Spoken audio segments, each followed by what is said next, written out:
Hello and welcome. Today, we're diving into a really incredible story that sits right at the crossroads of neuroscience, philosophy, and sheer willpower.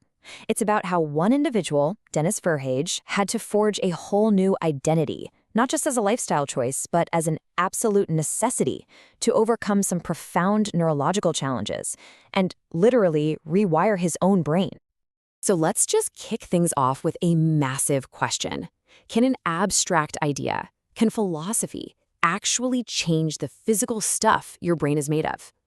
I know, it sounds a little like science fiction, doesn't it?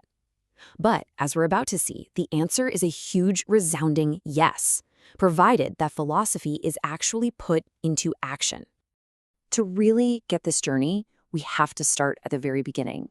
We need to understand what we're dealing with here, which is a brain under a very unique and intense kind of pressure. A brain dealing with more than just one problem, but a whole stack of them. Now, for most of us, when we hear the word dyslexia, we think of difficulty with reading. But in this case, it's something much, much deeper. It's a neurodevelopmental condition that disrupts the very way the brain processes what it sees and how it controls movement. It affects key areas like the cerebellum, which is basically the control center for coordination.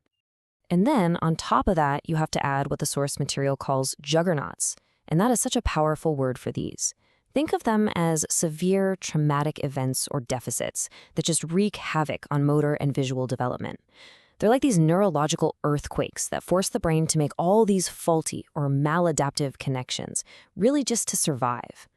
So when you combine the foundational issues of dyslexia with the massive impact of these juggernauts, what you end up with is a brain in a state of constant war with itself. The senses are sending conflicting signals, making it incredibly difficult to master even basic functions. And you can imagine, this creates some seriously intense psychological stress. So how in the world do you fight a war inside your own head? You can't use old strategies. You need a new one. In fact, you need a whole new identity. And this brings us to this amazing concept of the applied philosopher, a framework for self-correction.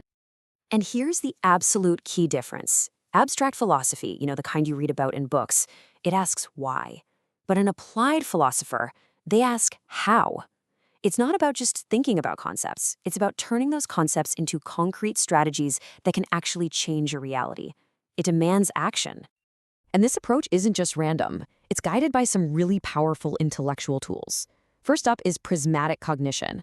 Think of this as a method for consciously reinterpreting all those faulty signals your brain is sending. And second is Dabrowski's theory of positive disintegration, which totally flips the script on stress. It basically says all that psychological tension isn't the problem, it's the fuel you need for growth. Okay, this all sounds great in theory, but you might be wondering, does the science actually back this up? The answer is absolutely. And that brings us to the biological engine that makes this whole transformation possible, the incredible plasticity of the brain.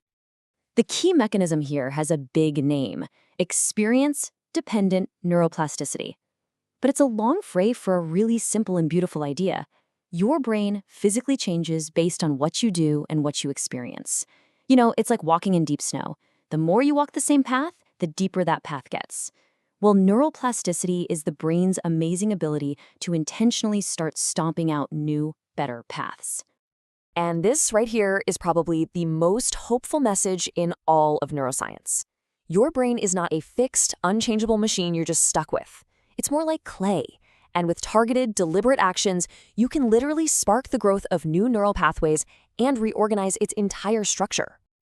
So we have the philosophical framework, and we have the biological possibility. But how do you actually connect the two?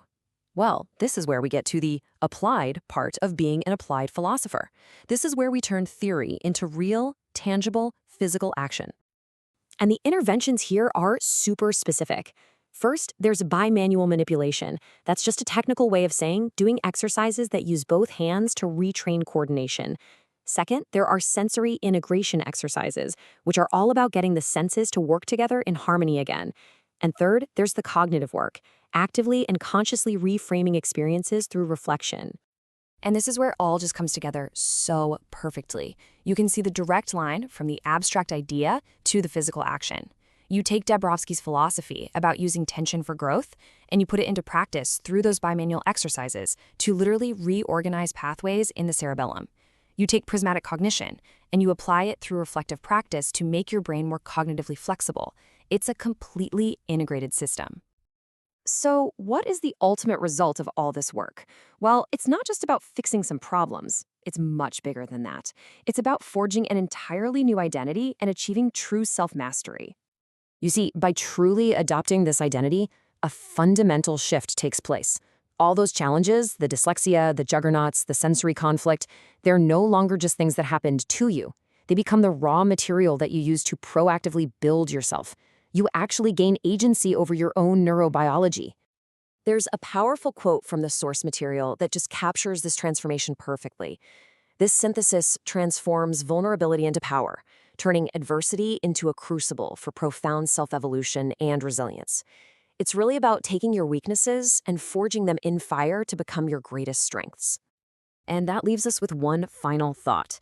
This was a very specific case, but the principle here is universal. So let me ask you, what personal challenge in your own life, big or small, could you start to reframe right now by adopting a new, more applied philosophy?